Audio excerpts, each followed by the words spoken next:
Y lo que vamos a ver ahora es un poco más en detalle algunas rutas catabólicas involucradas en el metabolismo de los microorganismos, apuntando un poquito a la diversidad y poniendo énfasis también en que esto nos puede servir después para utilizarse como método de detección. ¿Alguna pregunta de la primera parte de lo que vimos en la clase pasada? ¿No? Ok, seguimos entonces.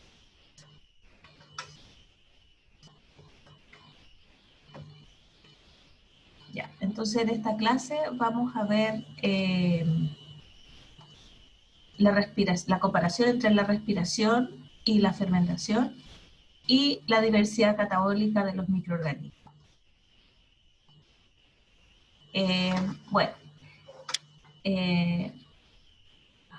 parece esto. Este es un esquema en donde se comparan los distintos procesos. Acá arriba están, o sea, en este lado de la diapo están los mecanismos para la obtención de energía.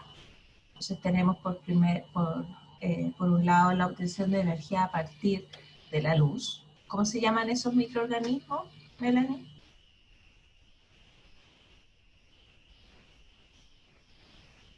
¿Los autótrofos? No, esos son los que fijan CO2, los que obtienen energía a partir de la luz.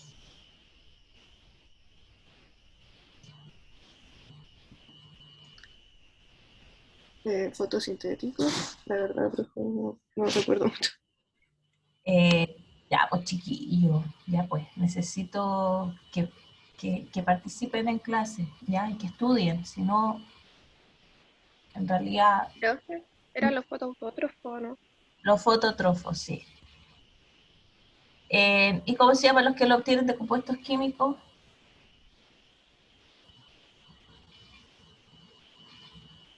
Quimiotrófos. Los microorganismos que obtienen la energía a partir de compuestos químicos, los quimiotrofos, pueden hacer distintos tipos de rutas para este proceso.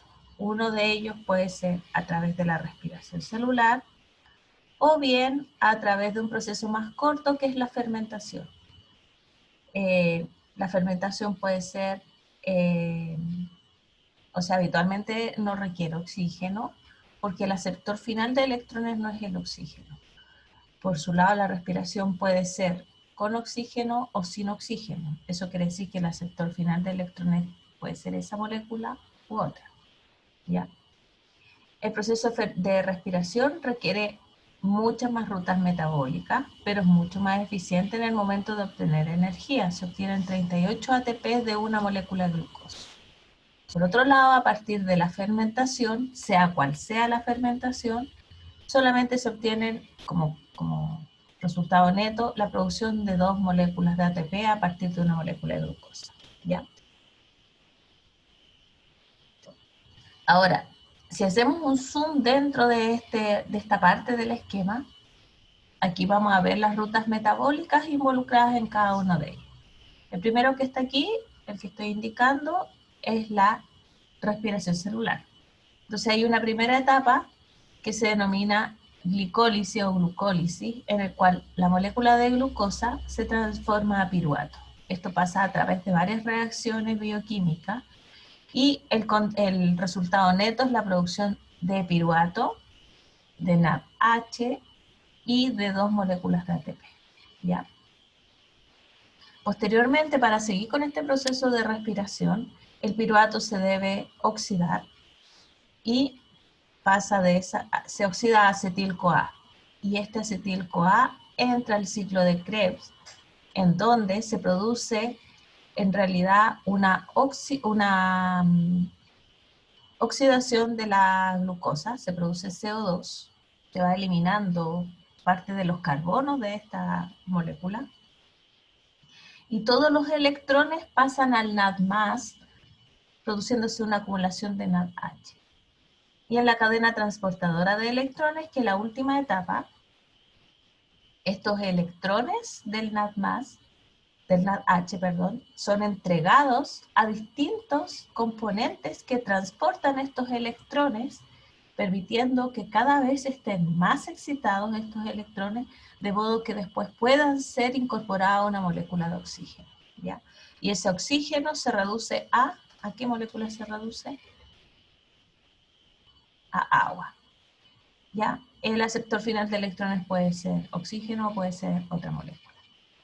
Entonces, el proceso de respiración requiere de la glicólisis, la oxidación del piruvato, el ciclo de Krebs y la cadena transportadora de electrones.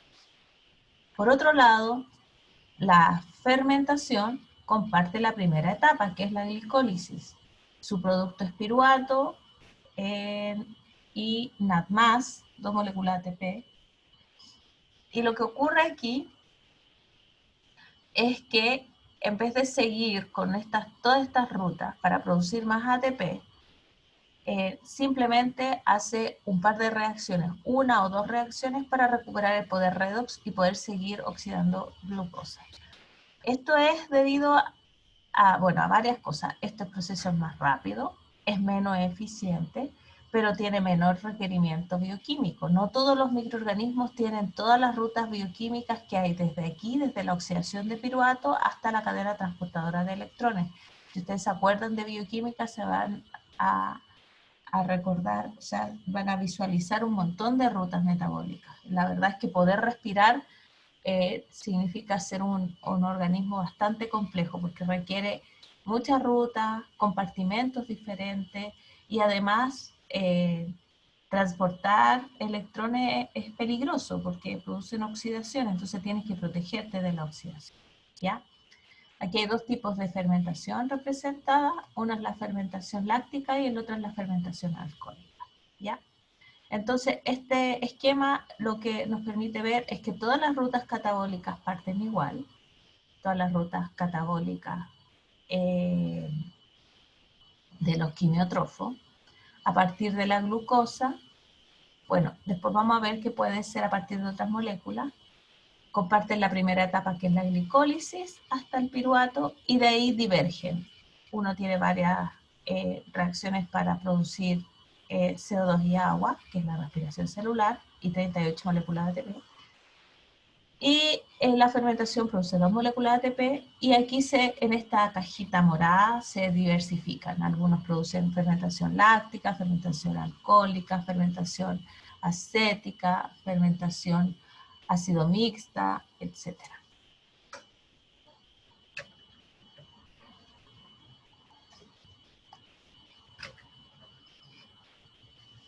Entonces, haciendo una comparación entre estos procesos, podemos ver que la respiración es una degradación completa de la materia orgánica. ¿A qué se degrada la materia orgánica?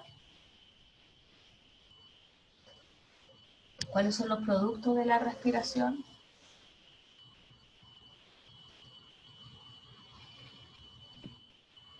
El agua y las moléculas de ATP. El CO2.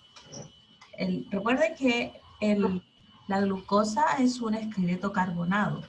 Entonces, tiene que haber un producto que tenga carbono. Entonces, los productos de la respiración son CO2, agua y 38 ATP. ¿Ya? Entonces, partimos de una molécula de glucosa con 6 átomos de carbono a moléculas de CO2 que tienen solamente un átomo de carbono. Es una degradación total de la materia orgánica. Aquí ya no tenemos materia orgánica, tenemos solamente CO2. El CO2 no es una molécula orgánica porque recuerden que una molécula orgánica es una cadena de átomos de carbono, ¿ya? Y solo al tener uno no es orgánico. El último aceptor de electrones inorgánico. ¿Quién es el aceptor de electrones? En la respiración convencional es el oxígeno. El oxígeno que está oxidado se reduce a agua, ¿ya? También puede ser otra molécula, ya lo hemos hablado, puede ser el nitrógeno, cualquier molécula que tenga la capacidad de reducirse. Tiene que tener un alto potencial redox, porque el NAD+, lo tiene, entonces tiene que favorecerse esa reacción, por lo tanto tiene que tener una mayor capacidad de atraer electrones que el NAD+, ¿ya? Se libera mucha energía, se produce en 38 ATP, y la utilizan la mayoría de los seres vivos que nosotros conocemos y que vemos habitualmente, porque la fermentación se da más en microorganismos que no los vemos habitualmente. Por otro lado, bueno, exceptuando a las plantas que también respiran, porque así obtienen energía, pero también obtienen energía de la luz. Obtienen la energía de respiración en la fase oscura, no sé si se acuerdan de eso en el colegio. Ya. Por otro lado, la fermentación, no hay una degradación completa de la materia orgánica, es una degradación incompleta. Por eso sus productos son moléculas orgánicas. ¿Alguien recuerda alguna? Bueno, etanol, ácidos, en realidad son etanol, metanol, propanol, ácido butírico, ácido acético,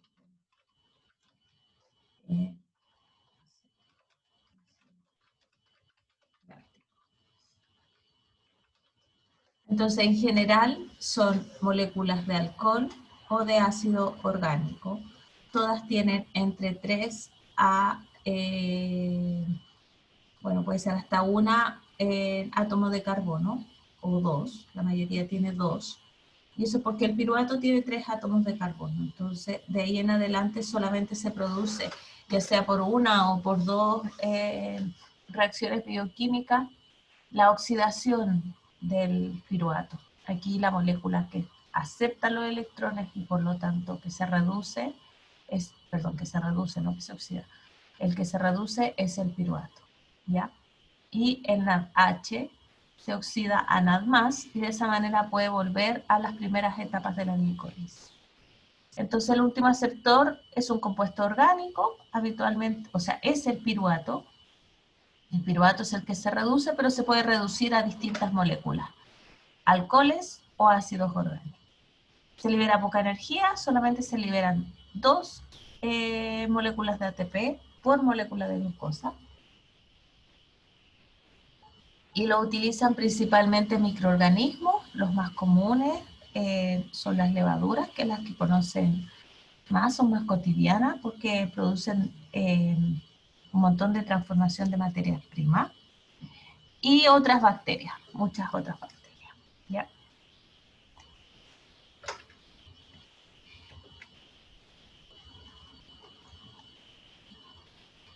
No.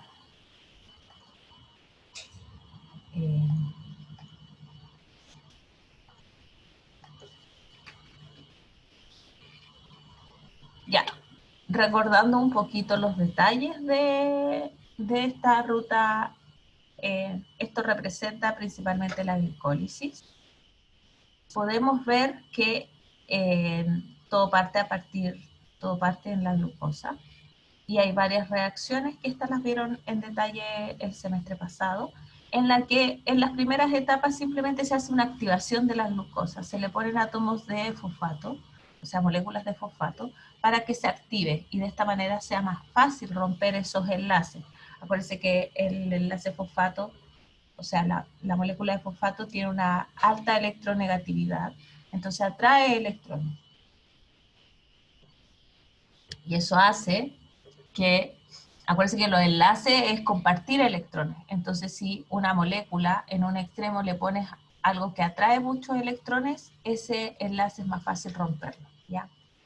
Entonces, así se producen los ataques nucleofílicos.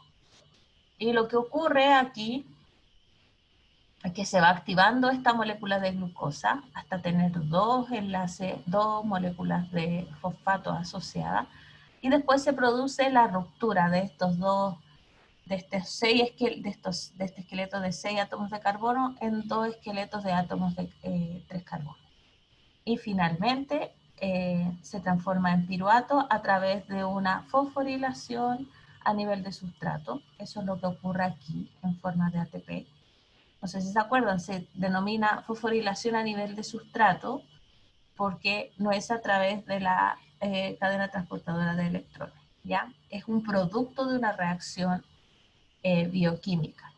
Para poder producir ATP a partir de ADP se requiere que estas moléculas estén altamente activadas porque es un costo energético, o sea, el delta G es alto, pero el ATP es más estable que el ADP, por lo tanto es una reacción que va a ocurrir en la naturaleza y estas enzimas tienen la capacidad de bajar esa energía de activación.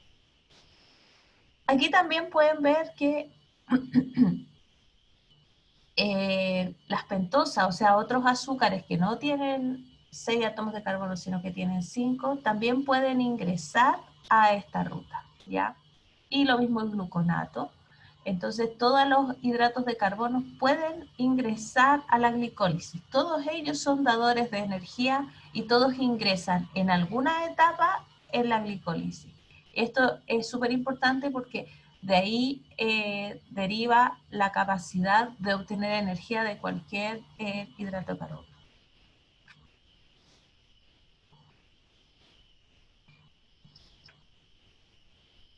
Esto simplemente es más detalle en forma de molécula para que lo puedan ver. Como pueden observar, en algunas de ellas el ATP activa a la molécula de glucosa o el sustrato. Esta molécula tiene una alta carga negativa, por lo tanto atrae electrones, lo que hablamos antes. Y después se producen en algunas reacciones la fosforilación a nivel de sustrato, obteniendo, están por acá, ¿dónde está? Acá, donde se obtiene un ATP. Es una sola reacción, pero recuerden que esto son dos moléculas las que se producen aquí debido a que se rompe la glucosa y por lo tanto se producen dos, ¿ya? Y hay otra más, hay otra más, hay otra más, que no la encuentro ahora. Acá, al final. También se produce 2 moléculas de ATP por molécula de glucosa y el contenido o la producción neta de ATP es 2 moléculas de ATP. Se producen 2 acá, pero se ocupan 2 aquí, en distintas etapas. En la primera etapa y en la tercera etapa.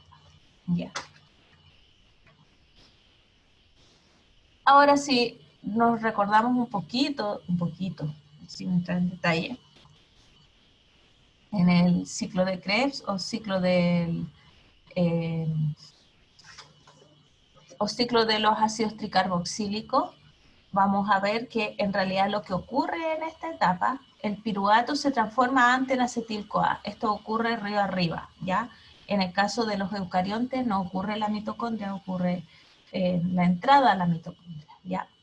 Y lo que se produce aquí principalmente es CO2, porque estos átomos de carbono que están en el acetil-CoA deben salir completamente oxidados, ¿ya? Entonces, esta es una molécula que está relativamente reducida, no está en su máximo esplendor de la reducción, pero está reducida, y se producen 2 moléculas de CO2, ¿ya? Este tiene 2 átomos de carbono, durante la producción de piruvato acetil-CoA se libera un átomo de carbono.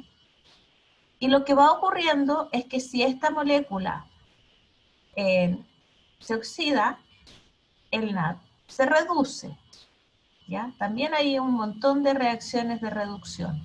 Está el FAD que se reduce, el NAD que se reduce. Ya habíamos visto que río arriba durante la glicólisis también el NAD+ se reduce. Entonces, en este momento la célula tiene un montón de NAD+, o sea, de NADH, que ha acumulado debido a la degradación de la glucosa y necesita poder reciclarlo, porque si no lo recicla, no va a poder seguir consumiendo glucosa y obteniendo energía. Entonces aquí lo que ocurre durante este proceso es principalmente la eliminación del átomo de carbono del acetil-CoA en forma de CO2 y la reducción del NAD+. Ahora tenemos que volver a recuperar el NADH. Y esto ocurre en la siguiente etapa, que es la respiración, que está acoplada a la fosforilación oxidativa. Esto es un esquema muy reducido, donde se observa que los electrones del NADH pasan a varias enzimas o varios transportadores de electrones, son complejos enzimáticos, el complejo 1, el 2, el 3 y el 4, y el NAD se puede nuevamente oxidar y se recicla. Y estos electrones pasan de una proteína a otra hasta que finalmente son incorporados, por ejemplo, al oxígeno. Este es un tipo de respiración aeróbica, porque el aceptor final de electrones es el oxígeno, y al aceptar estos electrones no le queda otra alternativa que reducirse. Por otro lado, existen otras moléculas que se pueden también reducir. Por ejemplo, este es el nitrato, que se reduce a nitrito. También puede ser el nitrógeno, que se reduce a amonio. Puede ser, bueno, cualquier molécula que se pueda reducir. El azufre, ácido sulfídrico, etc. ¿Ya? Durante este proceso, que se transportan electrones, para transportar electrones, debido a que tiene una carga neta, una carga neta negativa, los protones pasan para contribuir a este transporte. Y de esa manera se van acumulando a un lado de la mitocondria, o bien de la membrana, en el caso de las bacterias, de la membrana citoplasmática, en una especie de vesícula, y posteriormente el último complejo toma todos estos protones que están acumulados y a través de la fuerza protón motriz, ¿qué sucede? Ya, entonces todos estos protones que están acumulados y a través de la fuerza protón motriz se produce la molécula de ATP. Lo que ocurre es que aquí hay muchos protones y este canal se abre un poquito y los protones pasan rápidamente por ahí a favor de su gradiente de concentración. Este es un motor biológico, entonces empieza a girar a medida que pasan los protones y eso después se transforma en una energía química. Entonces la transformación de una energía mecánica en energía química. Ejemplos así de este tipo de tecnología, por así decirlo, ocurre, nosotros lo aprovechamos para producir energía eléctrica, ¿cierto? ¿Alguien me puede dar un ejemplo?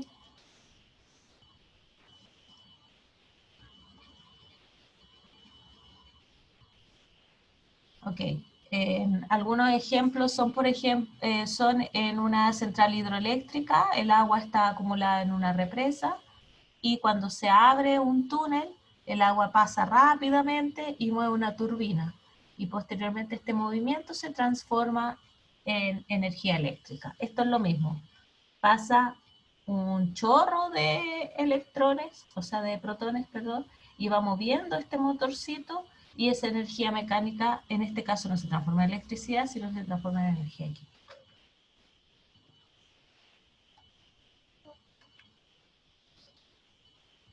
En más detalle, podemos ver que los electrones se van transportando entre un complejo y otro. Aquí están más diagramados. Tenemos el primer complejo, que es la NADH reductasa, que obtiene los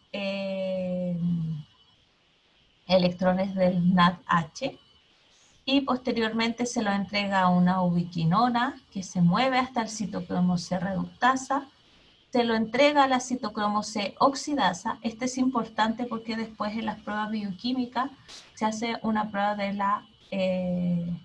la oxidasa y en realidad lo que detecta es esta molécula.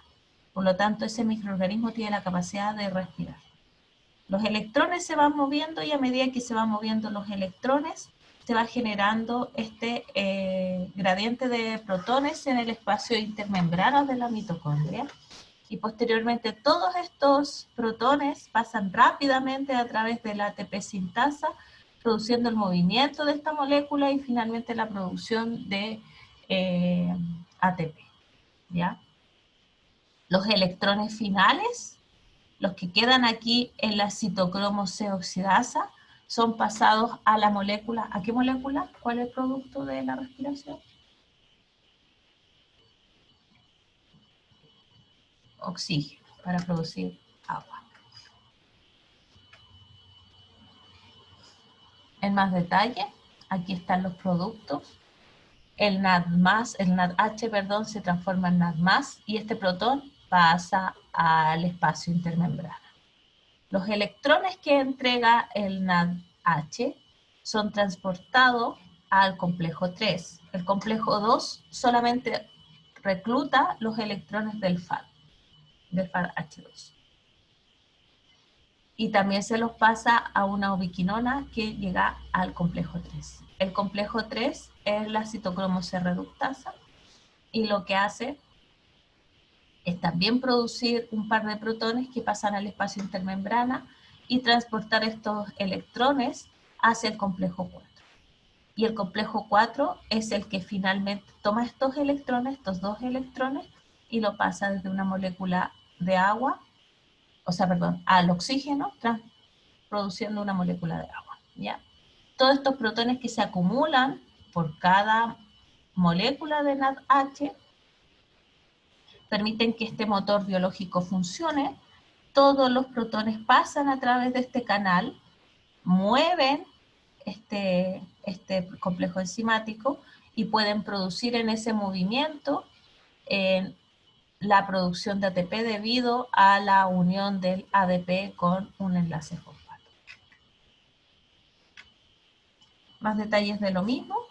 Esto simplemente, esto es importante porque lo que se va viendo es la reducción de potencial y cada vez va desde el NAD, que tiene un potencial muy negativo, o sea,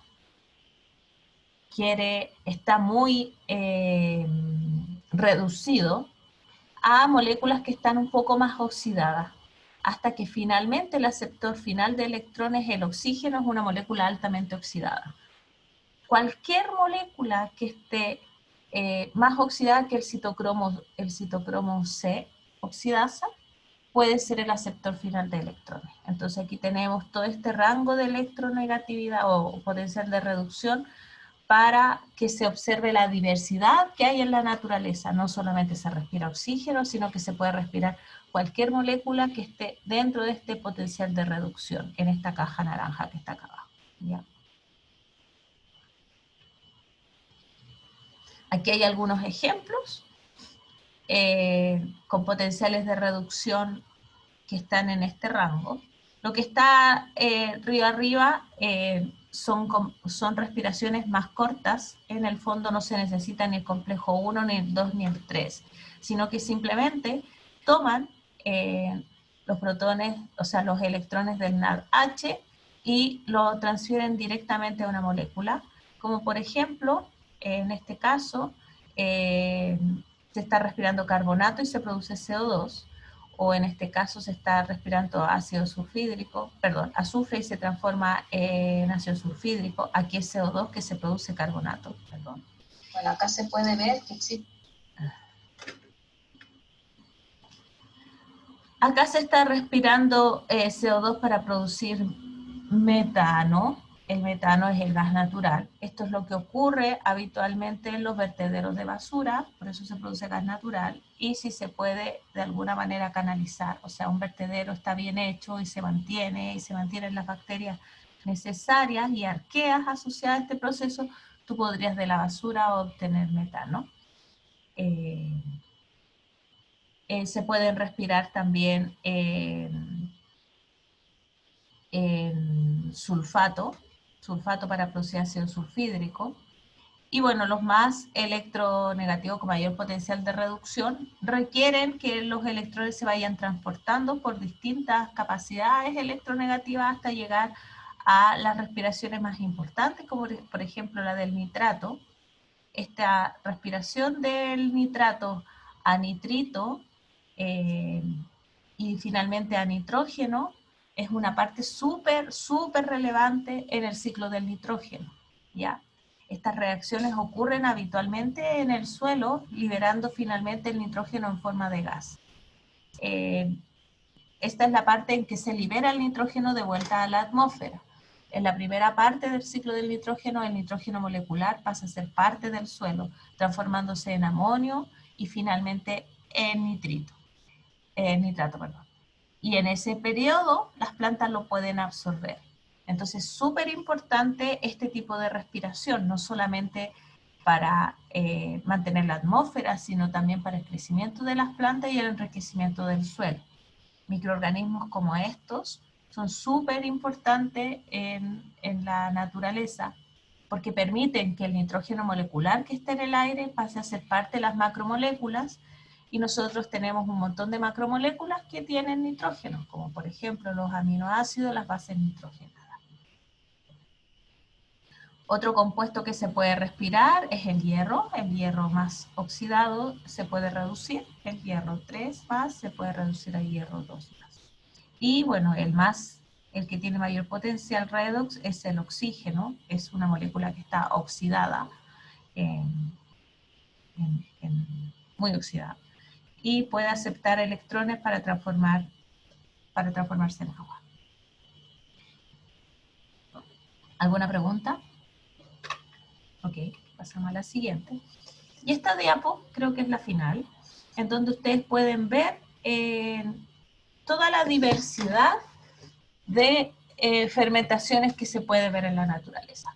Está el ácido pirúvico o piruvato, que es el resultado de qué ruta. ¿Cómo llegamos a piruvato?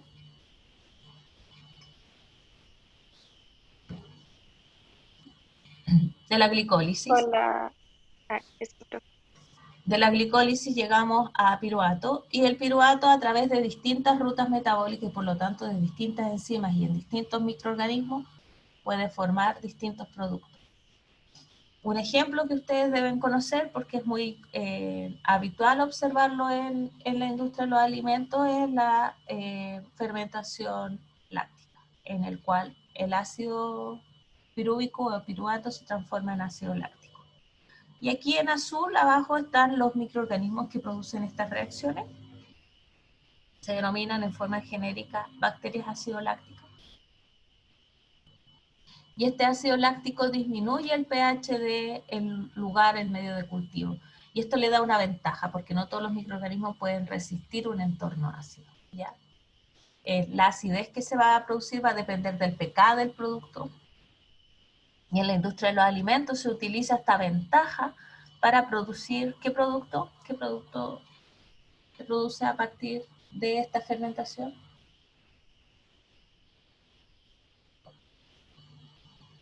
Carbono, o sea, dióxido de carbono, agua y ATP.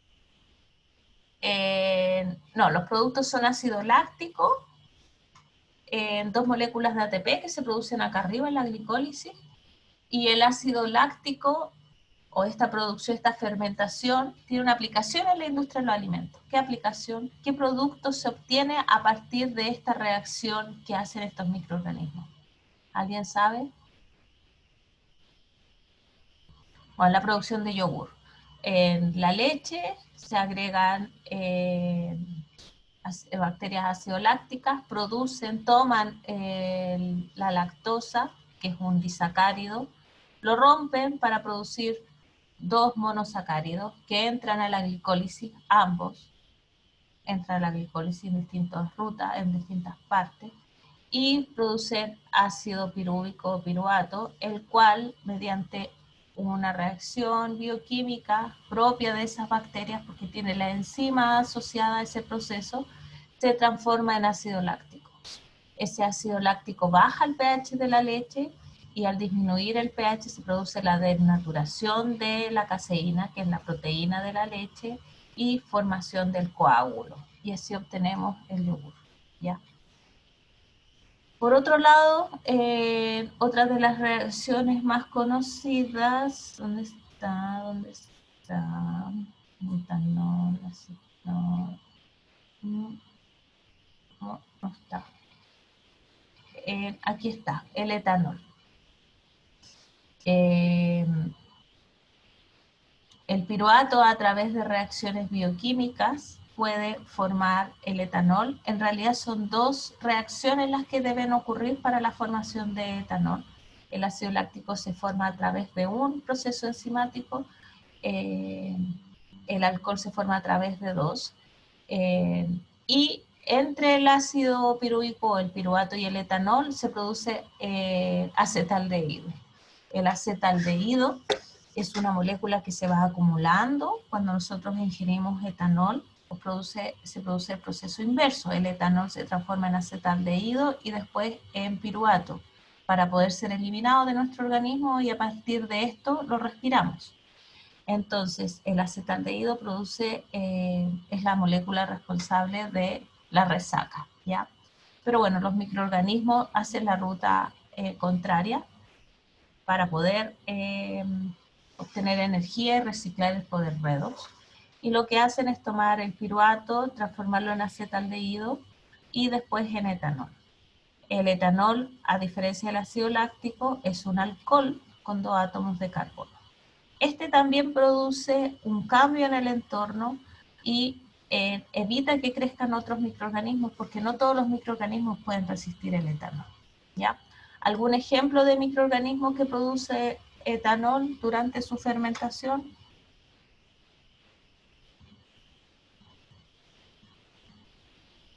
Bueno, el microorganismo que hace este proceso es Saccharomyces cerevisiae, la levadura con la que se hace pan, con la que se hace vino, con la que se hace cerveza.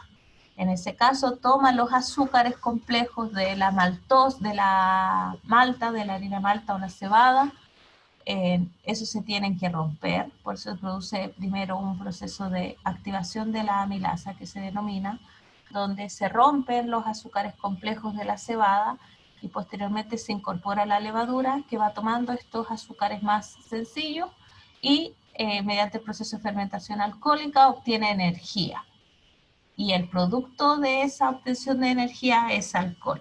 Esto hace que no crezca ningún otro microorganismo porque no todos resisten el alcohol. De hecho, nosotros usamos alcohol en las manos y alcohol gel todo el tiempo para desinfectarlo porque muchos microorganismos son sensibles a esta molécula. Y estas moléculas entonces hacen la glicólisis y posterior a la glicólisis hacen el proceso de fermentación para recuperar el poder redox. En el caso del Profe, pan, ¿sí? ¿hay algún microorganismo aparte del etanol, o sea, de la levadura que produzca etanol? Sí, hay otras bacterias que producen también fermentación alcohólica. No recuerdo cuál, pero ¿Pero en alimentos? no, porque la levadura es lo más inocua. No produce ningún daño, de hecho se vende como probiótico. Así que la levadura es la que se utiliza en alimentos, principalmente. Hay distintos tipos de levaduras, pero Saccharomyces cerevisiae es la más eficiente en la producción de etanol y es lo que se busca en la industria. Es un proceso altamente eficiente. ¿Qué otro producto? El vino. En el vino se toman los azúcares de la uva, que son azúcares sencillos, muy sencillos. Hay mucha sacarosa, que es un disacárido. Ese disacárido se tiene que romper. Se forman 2 hexosas o 2 monosacáridos que entran a la glicólisis. Durante la glicólisis llegan a piruvato y durante este proceso se forma el etanol. Esto cambia también el jugo de uva, lo transforma en vino. Algunos otros aspectos del vino, sabor, aromas, etcétera, están relacionadas con otros microorganismos y otras rutas metabólicas, pero el principal producto, el etanol, es debido a la acción de Saccharomyces cerevisiae. En el pan es lo mismo, son otras cepas, ¿sí? Y aquí el producto, además de etanol, acuérdense que el ácido pirúvico tiene 3 átomos de carbono y durante la producción de etanol, que tiene 2 átomos de carbono, se libera una molécula de CO2. Y durante la fermentación en la masa de pan, que también tiene azúcares menos complejos, la levadura va transformando estos azúcares en CO2 y etanol. Ahora, ¿qué pasa cuando uno hace pan? ¿Cómo compra la levadura? ¿En qué formato viene? ¿Alguien ha hecho pan o ha visto cómo se hace pan? En polvo. ¿Ah? En polvo viene la... En polvo. ¿Y qué tiene que hacer para agregárselo al pan? Hay que activarla con agua y azúcar. Hay que activarla. ¿Qué significa activarla? Ahora que recordó bioquímica. ¿Para qué se le echa azúcar?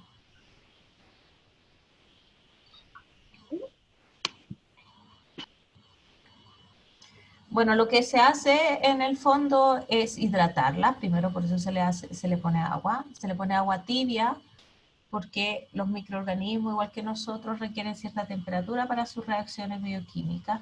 Y se le pone una cucharada de azúcar porque en el fondo le estás dando alimento para que comience a fermentar.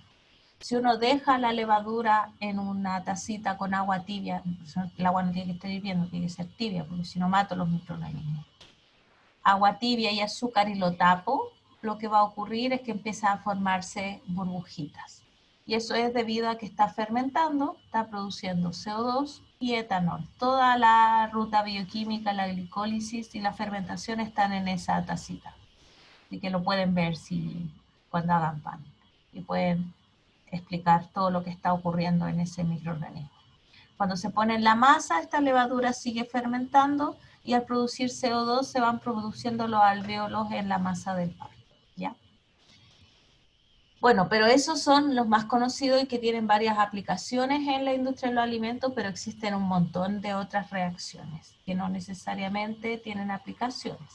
Por ejemplo, la fermentación butanodiólica. La fermentación butanodiólica es una fermentación en la que se producen alcoholes, no ácidos, y a partir de ácido pirúvico se obtiene un intermediario que se denomina acetoína, que es súper importante porque lo vamos a ver en la reacción de INVIC, que es dentro de la batería bioquímica un paso súper importante para determinar si una bacteria hace esta reacción u otra.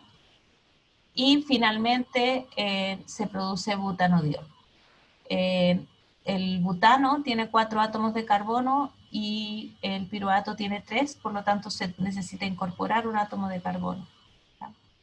Hay aquí algunos ejemplos de bacterias que producen esta reacción, como Klebsiella, Enterobacter. Estas son partes de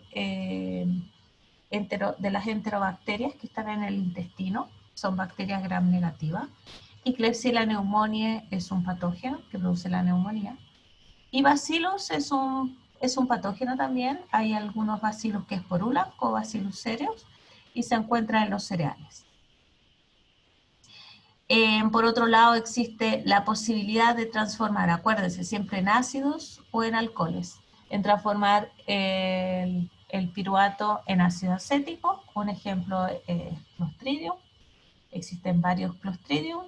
Uno de ellos es el Perfringens, que ahora se ha transformado en un patógeno oportunista. La gente que tiene su sistema inmune un poco decaído puede enfermarse con un Clostridium.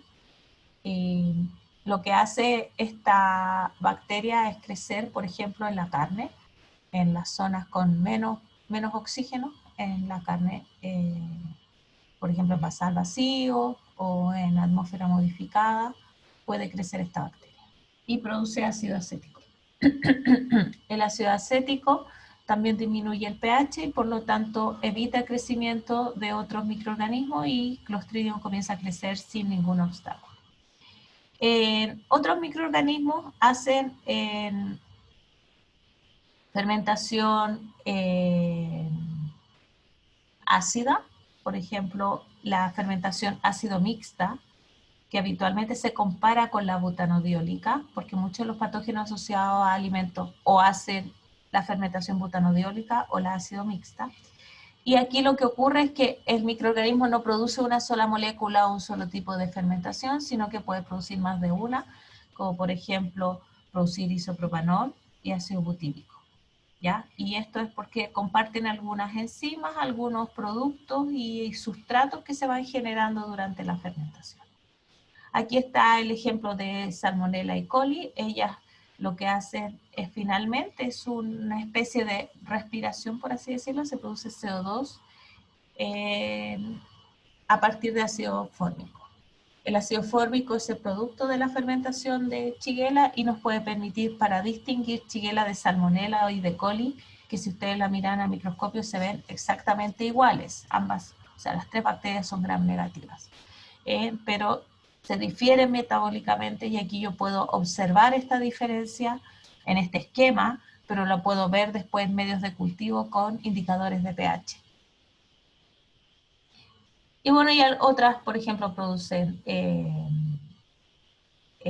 ácido propiónico. Ácido propiónico también tiene 3 átomos de carbono, igual que el piruvato, y lo que va ocurriendo es nuevamente el aceptor final de electrones, el que se reduce es el piruvato, formando un ácido. Y en resumen, Ahora, ¿se acuerdan que dentro de las características que hablamos de las reacciones catabólicas decíamos que eran convergentes? Y eso es lo que quiere mostrar esta diapositiva. Aquí al medio está la glicólisis, en que, bueno, se incorporó un paso. Arriba están las macromoléculas. Las macromoléculas, como los polisacáridos, tienen que pasar a monosacáridos para que puedan ser incorporados en la glicólisis. Puede ser glucosa o cualquier otro monosacárido, ya sea hexosa o pentosa, pueden ingresar a esta ruta y a través de este proceso generan piruvato. El piruvato puede quedar hasta aquí y después simplemente recuperar el redox, o bien puede transformarse en acetil-CoA, pasar al ciclo de Krebs y finalmente la cadena transportadora de electrones. Todo este proceso de polisacárido a formación de CO2 y agua se denomina respiración celular.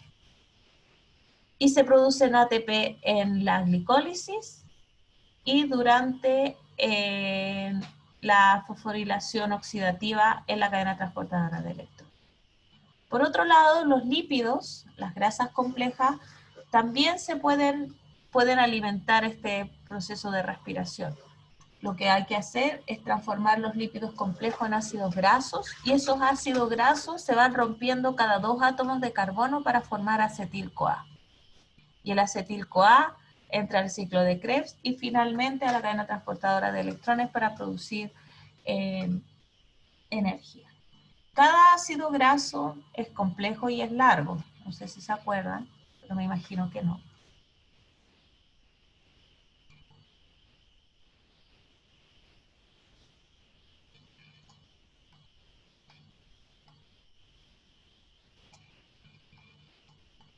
Bueno, así se dibuja un ácido graso. Y cada uno de estos puntos, de estos extremos del vértice, representan un átomo de carbono. ¿Ya? Si yo miro eso con una lupa, lo que van a ver es un átomo de carbono que se está uniendo a otro átomo de carbono por un lado y a otro átomo de carbono por el otro. Y aquí tiene 1, 2, me faltan 2 enlaces que son un hidrógeno. Ese puntito de ahí representa todo esto que está ocurriendo, ¿ya? Si hiciéramos un zoom en ese punto. El acetil-CoA tiene 2 átomos de carbono, eso quiere decir que 1, 2, y ahí tengo un acetil-CoA. 1, 2, y ahí tengo otro acetil-CoA. 1, 2, tengo otro acetil-CoA. 1, 2, tengo otro acetil-CoA. Entonces, solo un ácido graso produce un montón de acetil-CoA que entra al ciclo de Krebs para producir ATP. Por eso es tan difícil quemar lípidos. Tú tienes que tener un requerimiento energético muy alto, porque en realidad se produce un montón de energía por ácido graso. Acuérdense que nuestros componentes de la membrana no son ácidos grasos, son triglicéridos. Eso es lo que se mide también en la sangre cuando uno va a hacerse un perfil bioquímico, triglicéridos. O sea, hay 3 ácidos grasos unidos a un glicerol. Por lo tanto, un triglicérido tiene acumulada un montón de energía. ¿Ya? Por eso es tan difícil quemarlo. Por otro lado, las proteínas, esto ya es un poquito más complejo porque va a depender, bueno, va a depender del aminoácido. Las proteínas están compuestas por aminoácidos y cada uno de esos aminoácidos puede ingresar a distintas etapas durante la glicólisis, dependiendo del tamaño del aminoácido y del grupo R, que era el radical. No sé si se acuerdan, pero los aminoácidos están compuestos por un carbono alfa, por un hidrógeno, por un grupo radical por un amino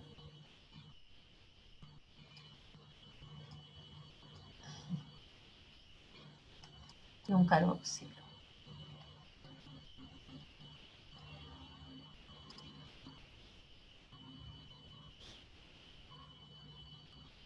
Vale. Entonces, dependiendo de este grupo R, va a ser donde ingrese a la ruta catabólica. Ya el otro día una de sus compañeras dijo que antes, cuando uno hace deporte, empieza a quemar los azúcares, pero antes de los lípidos comienza a movilizar las proteínas porque es más fácil. Entonces, lo único que se tiene que deshacer es del nitrógeno. Cada aminoácido elimina su nitrógeno por una ruta específica, diferente, y el resto del carbón, del esqueleto carbonado puede entrar a la glicólisis. Hay algunos aminoácidos más complejos, como el triptofano, que es más difícil que ingrese, pero hay otros que son muy sencillos, como el glicerol o la alanina, etc. Y todos ellos ingresan a la glicólisis y pueden ser utilizados para producir acetil-CoA, entrar al ciclo de Krebs y finalmente producir 38 moléculas de ATP. O producir un montón de ATP, porque en realidad no van a producir 38. Pueden entrar acá, también entran aquí en la glicólisis, como en gliceraldehído 3-fosfato, por ahí, en esas zonas. No sé si se acuerdan, pero eso está en la glicólisis. Y como ven acá, que hay una flechita que dice desde los aminoácidos hasta abajo, que se produce amonio. Y esto es porque este grupo amino del aminoácido debe eliminarse antes de entrar a la glicólisis, ¿ya? Y ese grupo amino sigue su propia ruta hasta transformarse en amonio. Que nosotros lo eliminamos, nosotros que somos un organismo multicelular, lo eliminamos. ¿En dónde lo eliminamos? ¿Cómo eliminamos el CO2? ¿En qué proceso eliminamos el CO2? Cuando ocupamos energía estamos respirando. Ahora que están poniendo mucha atención en clase, están pensando y por lo tanto están haciendo trabajo celular y están ocupando ATP. ¿Qué pasa con, primero, de dónde sale el oxígeno, que es el aceptor de electrones? ¿Cómo entra a su cuerpo ese oxígeno?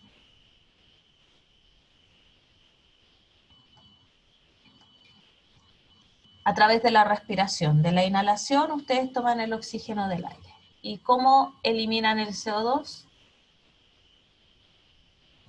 A través de la exhalación durante la respiración.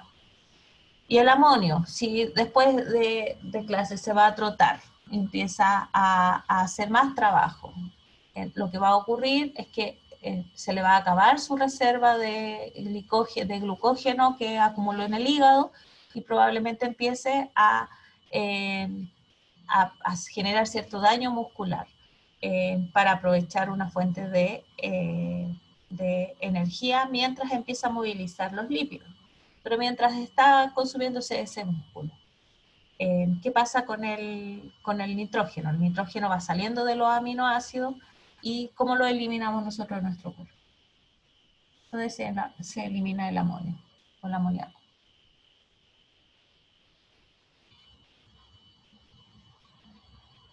Bueno, en la orina.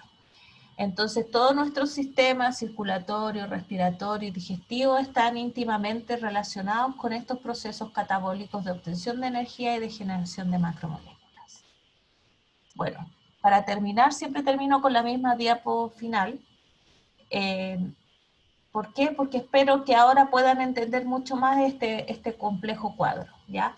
Ya sabemos entonces que los microorganismos que requieren moléculas complejas para la obtención de átomos de carbono se denominan heterótrofos. Si también utilizan estas moléculas complejas para la obtención de energía, son quimiotrófos, y su combinación querría decir que comen moléculas complejas para obtener energía y átomos de carbono, es que son un quimioheterótrofo. Por otro lado, los microorganismos o organismos que utilizan la luz como fuente de energía se denominan fotótrofos. Los que son capaces de utilizar como fuente de carbono el CO2 se denominan autótrofos, y los que tienen la capacidad de obtener la energía de la luz y su fuente de carbono del CO2 se llaman fotoautótrofos y son el mayor ejemplo son las plantas y las algas. Estos procesos, o estas dos formas de obtener energía y fuentes de carbono se relacionan íntimamente con el metabolismo y se relacionan con dos ramas del metabolismo, con el anabolismo. La fuente de carbono sirve para producir macromoléculas y moléculas complejas, como las que vimos en la clase anterior, que son las proteínas, los lípidos, las bases nitrogenadas y los polisacáridos, que cumplen distintas funciones celulares, como por ejemplo funciones estructurales, funciones enzimáticas, de señalización, de transporte, etc. Por otro lado, tenemos la ruta catabólica, que nos permite obtener energía en forma de ATP. Existen distintas estrategias de obtención de energía, ya sea a través de la respiración celular, que puede ser oxigénica, o sea, respirar y que el último aceptor de electrones sea el oxígeno para producir agua, o bien respirar otro tipo de moléculas orgánicas como nitrógeno, en ácido sulfúrico, etc. Claro, nosotros no respiramos ácido sulfúrico, nosotros respiramos oxígeno, pero en el mundo microbiológico existe un montón de alternativas y eso va a cambiar o va a permitir crecer un cierto nicho. Por ejemplo, en los desechos mineros hay un montón de bacterias que lo que hacen es tener como último aceptor de electrones el hierro, y eso permite ir metabolizando ese hierro. También el azufre.